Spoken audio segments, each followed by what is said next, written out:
wenu. Bila kupoteza muda na kushukuru sana kiongozi wa ibada. Mungu akubariki sana. Nipende kumwalika kwenu msomaji wa wasifu wa marehemu. Karibu kwa haraka uweze kusomea wasifu. Soma kilichoandikwa, tumalize kwa haraka. Naomba kwa haraka. Tumsifu Yesu Kristo. Milele amina. Bwana asifiwe. Amina. Asalamu alaykum. Wa alaykum salaam. Ndio, naomba nianze kusoma historia ya ndugu zetu ya familia Gaspar Lusasi. Nataka nianze kusoma kama ifuatavyo. Naanza na mkuu wa kaya ambaye ni Gaspar Amiri Lusasi. Naomba nianze kusoma. Gaspar Amiri Lusasi alizaliwa tarehe 1 mwezi wa 12. Alizaliwa tarehe 1 mwezi wa 12 mwaka 1955 katika kijiji cha Mgama mkoani Iringa. Elimu. Gaspar Amiri Lusasi alifanikiwa kujiunga na shule ya msingi Mgama iliyopo wilayani Iringa mwaka 1964 hadi mwaka 1968. Alipohitimu darasa la 4 na kuja kwenye kitengo cha kazi shughuli. Gaspar Amiri Lusasi alifanya kazi kama mwenyekiti wa kijiji cha Mgama na amejishughulisha na shughuli za Chama cha Mapinduzi. Pia alijishughulisha na shughuli mbalimbali za kilimo na ujasiriamali. Na kuja kwa upande wa ndoa. Gaspar Amiri Lusasi alimuoa Sabina Makondo Pila mwaka 1993, na baada ya hapo na kuja kifo. Marehemu Gaspar Amiri Lusasi alikutwa na mauti tarehe 14 mwezi wa 2 2026 siku ya Jumamosi. Familia. Marehemu Gaspar Amiri Lusasi ameacha watoto 10 wa kiume, 6, wa kike 4, wajukuu 33 na vitukuu 6.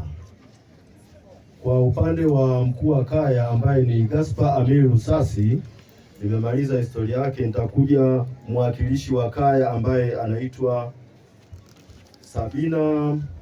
Sabina Makondo Pila. Kuzaliwa. Sabina Makondo Pila alizaliwa tarehe 1 mwezi wa 12 mwaka 1962 katika kijiji cha Utweve mkoani Njombe. Elimu. Sabina Makondo Pila alifanikiwa kujiunga na shule ya msingi Nyangoro iliyopo wilayani Iringa mwaka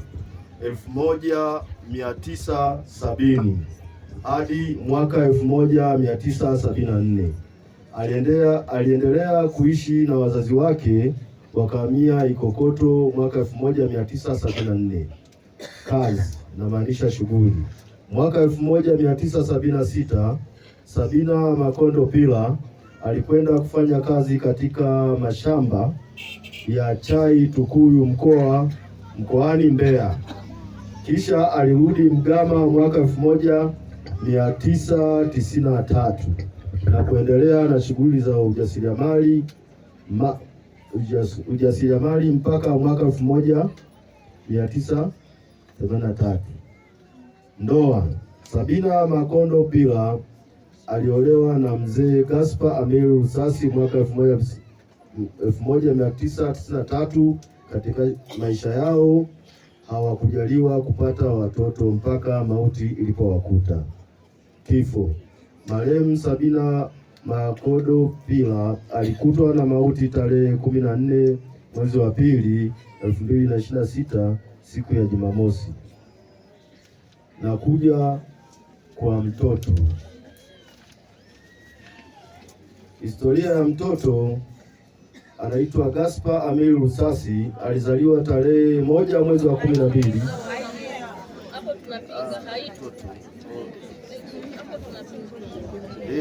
Samani kidogo, samani.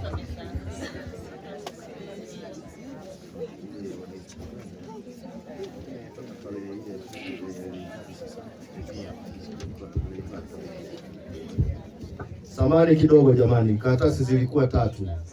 tusameane. Ndio. Nakuja kwa historia ya mtoto anaitwa Rayvanny Steven Mfikwa. Alizaliwa tarehe 3 mwezi wa 5 2018 mkoa wa Mbeya. Elimu yake, Rayvanny Steven Mfikwa alifanikiwa kujiunga na elimu yake ya awali katika shule ya msingi Mgama iliyopo wilayani Iringa mwaka 2024 na mwaka 2025. Alianza darasa la kwanza na kufaulu kuendelea na masomo ya darasa la pili mwaka 2026. Kifo chake, marehemu Rayvanny Steven Mfikwa alikutwa na mauti tarehe 14 mwezi wa 2 2026 siku ya Jumamosi. Shukrani. Familia ya kina Usasi na kina Pila kwa pamoja wanatoa shukrani kwa watu wote mlioshiriki kwa namna moja au nyingine katika kufanikisha shughuli hii ya maombolezo ya msiba mkubwa hadi kumfikisha marehemu kwenye nyumba yake ya milele. Mungu awabariki sana. Bwana ametoa, jina lake lihimidiwe. Amen. Asanteni sana. Asante sana. Basi nimwalike kwenu wa jimbo la Kalenga